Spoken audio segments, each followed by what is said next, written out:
ఏంటి చెంబా ఇది పూజ అని చెప్పి ఏంటో చాలా సెటప్ చేస్తున్నారే అని మనోహరి అంటుంది. ఇది పూజ సెటప్ కాదు మనోహరి, పూజ అని చెప్పి హోమం జరిపిస్తున్నారు. ఆ బాగికి ఏదో డౌట్ వచ్చిందని చెప్పాను కదా, ప్రచండని ఇంట్లో నుంచి తరిమేయటం కోసమే ఈ హోమం జరిపిస్తున్నట్లున్నారు అని చెంబ అంటే, పూజకి హోమానికి తేడా ఏంటి, రెండు ఒకటే కదా అని మనోహరి అంటుంది.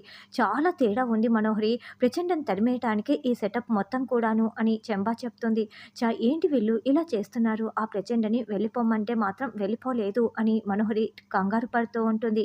ఏంటి మనోహరి చాలా టెన్షన్ పడుతున్నావే, పూజ చేస్తే నీకు వచ్చిన ఇబ్బంది ఏంటి అంటూ బాగి అక్కడికి వస్తుంది. ఏంటి పూజ అని చెప్పి హోమం జరిపిస్తున్నావా అని మనోహరి అంటుంది. హోమం అంటే ఎందుకు అంతలా భయపడిపోతున్నావు, వణికిపోతున్నావు, రాత్రంతా నువ్వు నిద్రపోయినట్లు కూడా లేదే, కళ్ళన్నీ ఎర్రగా ఉన్నాయి మనోహరి అని బాగి అంటుంది. లేదు మేడం, మనోహరి మేడం రాత్రి చాలా బాగా నిద్రపోయారు అని చెంబ అంటే, ఏంటి పక్క నుండి నువ్వు జోలపాట పాడావా అని బాగి అంటుంది. దాంతో చెంబ అబ్బే అలాంటిదేం లేదు మేడం అని తప్పించుకుంటూ ఉంటుంది. చూడు మనోహరి, మొన్ననే కొడైకెనాల్ ఎస్ఐ గారు వచ్చినప్పుడు ఆయనకి తలనొప్పి వచ్చింది కాబట్టి నేనే అడ్డుకున్నాను. నువ్వు ఆయన్ని పిల్లల్ని ఏమీ చేయలేవు, వాళ్ళకి మధ్యలో అడ్డుగా నేనున్నాను మనోహరి. నువ్వేదైనా చేయాలంటే నన్ను దాటుకొని వాళ్ళ జోలికి వెళ్ళాలి. ఈరోజు హోమంతో నీ పని అయిపోయినట్లే, చూస్తూ ఉండు, ఈ హోమంతో నీ అంతం మొదలు అని బాగి వేలు చూపిస్తూ వార్నింగ్ ఇస్తుంటే, మిస్సమ్మ, స్వామీజీ గారు వచ్చేశారు, రా మిస్సమ్మ అని రాథోడ్ బయట నిల్చొని కేకలు పెడుతూ ఉంటాడు. గుర్తు పెట్టుకో మనోహరి, నీ డౌన్ ఫాల్ స్టార్ట్ అయ్యింది అంటూ బాగి వెళ్తుంది. పిల్లలు రండి, ఏమండి స్వామీజీ గారు వచ్చారు, రండి వెళ్దామని బాగి పిలుస్తూ ఉంటుంది. రండి స్వామీజీ లోపలికి అని బాగి అమర్ పిలుస్తూ ఉంటే, నీ ఆరోగ్యం ఎలా ఉంది అమరేంద్ర అని స్వామీజీ పరామర్శిస్తూ ఉంటారు. ఇప్పుడు బాగానే ఉంది స్వామీజీ అని అమర్ అంటాడు. పిల్లలు స్వామీజీ దగ్గర ఆశీర్వాదం తీసుకోండని బాగి చెప్తుంది. అంజు, మనోహరి, చెంబ ముగ్గురు బయట ఉన్న స్వామీజీని చూస్తూ ఉంటారు. ఇంట్లో హోమం జరిపిస్తున్నారు ప్రచండ అని చెంబ చెప్పడంతో, ఈ హోమం నన్నేమీ చేయలేదని ప్రచండ చెప్తూ ఉంటాడు. రండి స్వామీజీ అని ఇక స్వామీజీ అడుగు లోపల పెడుతూ ఉంటే, అక్కడ నిలబడి ఉన్న అంజు చాలా కోపంగా ఈ స్వామీజీ వైపు చూస్తూ ఉంటుంది. దాంతో స్వామీజీ ఒక్కసారిగా అడుగు వెనక్కి వేసేస్తాడు, కింద పడిపోతూ ఉంటాడు. ఏమైంది స్వామీజీ అని బాగి అడగటంతో, ఏమీ లేదు తల్లి అని మళ్ళీ స్వామీజీ అడుగు లోపలికి పెట్టి వస్తాడు. అమ్మా అంజలి, ఇలా రామ్మా, ఏమీ బయటికి రాలేదే అని స్వామీజీ అడగటంతో, నేను ఇప్పుడే రెడీ అయ్యి కిందికి వచ్చాను స్వామీజీ, అందుకే రాలేదు అని అంజు చెప్తుంది. స్వామీజీ దగ్గర ఆశీర్వాదం తీసుకో అంజు అని బాగి అంటే, నమస్కారం స్వామీజీ అని అంజు దండం పెడుతూ ఉంటుంది. ఇక స్వామీజీ మీరు రెస్ట్ తీసుకోండి అని అమర్ అంటాడు. లేదు, దుష్ట గ్రహ కూటమి కూడక ముందే వెంటనే హోమం సమిద వెలిగించేసేయాలి, వెంటనే మొదలు పెట్టాలి అని స్వామీజీ చెప్తారు. అమర్ పూజలో కూర్చొని ఉంటే పాలు, పెరుగు, నెయ్యి అన్నీ కావాలి అని స్వామీజీ చెప్పడంతో, ఉండండి స్వామి ఇప్పుడే తీసుకొస్తానని బాగి అందిస్తూ ఉంటుంది. మనోహరి, చెంబా, ప్రచండ ముగ్గురు గదిలో మాట్లాడుకుంటూ ఉంటారు. ముందు నువ్వు ఇక్కడి నుంచి వెళ్ళిపో, లేకపోతే అందరం దొరికిపోతాం అని చెంబ మనోహరి చెప్తుంటే, నేనెందుకు ఇక్కడి నుంచి వెళ్తాను, ఆ స్వామీజీ నా ముందు గడ్డి పోచతో సమానం, హోమం జరగకముందే నేను ఆ బుజ్జమ్మ శక్తుల్ని లాక్కొని ఇక్కడి నుంచి వెళ్తాను అని ప్రచండ చెప్తాడు.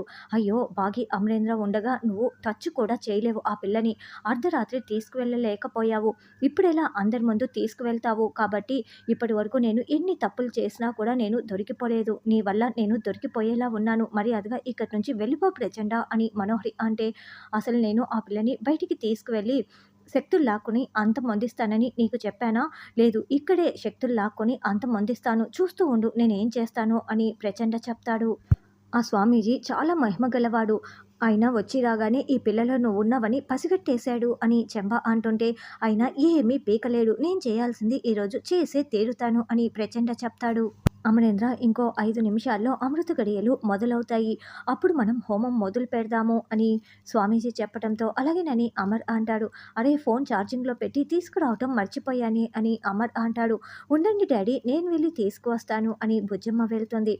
ఇక ప్రచండ తన మంత్రశక్తితో డోర్ ఓపెన్ చేసుకొని హాల్లోకి వెళ్తూ ఉంటే, ఈ ప్రచండ మన ఇద్దరిని పట్టించేలా ఉన్నాడు మనోహరి, ఎంత చెప్పినా వినటం లేదు, ఇప్పుడు మనమన్నా ఇంట్లో నుంచి పారిపోవాలి, లేకుంటే ఏదో ఒకటి చేసి నువ్వు ప్రచండని పంపించేసేయాలి, లేకుంటే మనకు మూడింది ఈరోజని చెంబా చెప్తుంది. అమరేంద్రకి మన గురించి నిజం తెలిసిపోయిందంటే షూట్ చేసి పడేస్తాడని చెంబా టెన్షన్ పడుతూ ఉంటే, ఇప్పుడేం చేయాలని మనోహరి ఆలోచిస్తూ ఉంటుంది. ఫోన్ కోసం బుజ్జమ్మ మెట్లు ఎక్కి పైకి వెళ్తూ ఉంటే, అంజు వెనకాలే ఫాలో అవుతుంది. ఇంతకీ డ్యాడీ ఫోన్ ఎక్కడ పెట్టి ఉంటాడు అని గదిలోకి వచ్చి బుజ్జమ్మ వెతుకుతూ ఉంటే, బుజ్జమ్మ ఏంటి ఇక్కడ ఉన్నావు? నువ్వు నాతో పాటు ఒకసారి పైకి రావాలి అని అంజు చెప్తుంది. ఏంటక్కా నేను డ్యాడీ ఫోన్ కోసం వచ్చాను. ఇప్పుడు పైకెందుకు అని బుజ్జమ్మ అంటే, నిన్న మనం ఫుట్బాల్ ఆడుకున్నాం కదా! అప్పుడు బాల్ అక్కడే వదిలేసి వచ్చాము. డ్యాడీ చూస్తే మనల్ని తిడతాడు కదా! కాబట్టి ముందు బాల్ తీసుకువద్దామని అంజు అంటే, ఇప్పుడు హోమం జరుగుతోంది కదక్కా! తర్వాత తీసుకువద్దాంలే అని బుజ్జమ్మ అంటుంది. లేదు బుజ్జమ్మ ఇప్పుడే తీసుకురావాలి. లేకుంటే డ్యాడీ అరుస్తాడు రా అంటూ అంజు బుజ్జమ్మ చేయి పట్టుకొని తీసుకువెళ్తూ ఉంటుంది. ఇంకా ఏమైనా కావాలా స్వామి అని బాగి అడగడంతో, సరేనమ్మా ఇప్పటికి ఇవి చాలు అని స్వామీజీ చెప్తారు. ఆనంద్, ఆకాష్ బుజ్జమ్మ అంజు ఎక్కడ అని బాగి అడగటంతో, బుజ్జమ్మ డ్యాడీ ఫోన్ తీసుకురావటానికి పైకి వెళ్ళింది. అంజు ఎక్కడ ఉందో తెలీదని పిల్లలు చెప్తారు. అవునా అంటూ బాగికి డౌట్ వచ్చి వెళ్తూ ఉంటే, మిస్సమ్మ ఎక్కడికి వెళ్తున్నావు అని అమర్ అంటాడు. పిల్లల్ని తీసుకొస్తాను సార్ అని బాగి వెళ్తూ ఉంటుంది. మనోహరి ఇప్పటికీ మించిపోలేదు. తలుపులు కూడా తీసే ఉన్నాయి. ఇంకా హోమం మొదలు కాలేదు. మనం పారిపోదాం రా మనోహరి.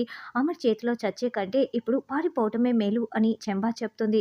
నువ్వు ఆగు చెంబా. ఇప్పుడు ప్రచండ పైకి వెళ్ళాడు. బుజ్జమ్మని పైనుంచి కిందికి తోసేస్తాడేమో. అప్పుడు మనం కిందే ఉన్నాము. మనం ఏమి చేయనట్లే కదా! అమర్‌కి మనపై ఎలా డౌట్ వస్తుంది? ఇప్పుడు మనం పారిపోయామంటేనే డౌట్ వస్తుంది.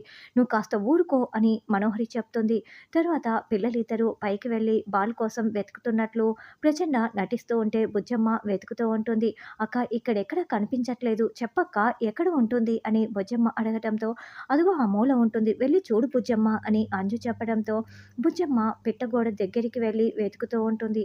ఇప్పుడు ఈ పిట్టగోడ నుండి ఈ పిల్లని కిందికి తోసేస్తాను. ఈ పిల్లలో ఉన్న శక్తులన్నీ నా వశం అయిపోతాయి అని అంజు అనుకుంటూ వెంటనే తోసేయటానికి వెనక వైపు నుంచి వస్తూ ఉంటుంది. అప్పుడే ఇక బాగి గదిలోకి వెళ్ళి, ఫోన్ కోసం వచ్చిన బుజ్జమ్మ గదిలో అయితే లేదేంటి? ఇంకెక్కడికి వెళ్ళి ఉంటుంది అని టెర్రస్ పైకి వస్తుంది.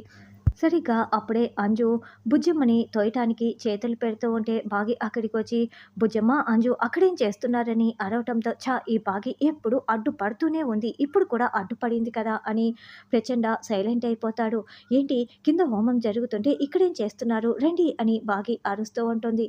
అమ్మ, అక్క బాల్ ఇక్కడే మర్చిపోయిందంట. దానికోసం వచ్చామమ్మా, కనిపించట్లేదు అని బుజ్జమ్మ అంటుంది. చూడు ఆ బాల్ తర్వాత వెతుక్కోవచ్చు. రండి కిందికి, హోమం జరుగుతోంది కదా వెళ్ళాలని బాగి చెప్తుంది. ఉండమ్మా, నేను డ్యాడీ ఫోన్ ముందు డ్యాడీకి ఇవ్వాలి అని బుజ్జమ్మ పరుగులు పెట్టి వెళ్ళిపోతే బాగి అంజు చేయి పట్టుకొని కిందికి తీసుకువస్తుంది. మళ్ళీ ఈ బాగి వెళ్ళి కాపాడినట్లు ఉంది. ముందు ఈ బాగిని చంపేయాలి అని మనోహరి చూస్తూ మండిపడుతూ ఉంటుంది. అంజు రా వచ్చి హోమం దగ్గర కూర్చో అని బాగి పిలుస్తూ ఉంటే, వద్దు మిస్సమ్మ నేను ఇక్కడే ఉంటానని అంజు అంటుంది. అదేంటి వాళ్ళందరూ కూర్చున్నారు కదా, నువ్వెందుకు వచ్చి కూర్చోవు? చాలా మంచిది రా అంజు అని బాగి బతిమలాడుతున్నా కూడా, నేను రానని చెప్తున్నా కదా మిస్సమ్మ అని చెప్పటంతో బాగి ఆలోచనలో పడుతుంది. బుజ్జమ్మ అమర్‌కి ఫోన్ ఇవ్వటంతో అమర్ బుజ్జమ్మని ముద్దులాడుతూ ఉంటారు. ఈ లోపల స్వామీజీ హోమం మంటని వెలిగించేసి హోమం మొదలు పెట్టేస్తాడు.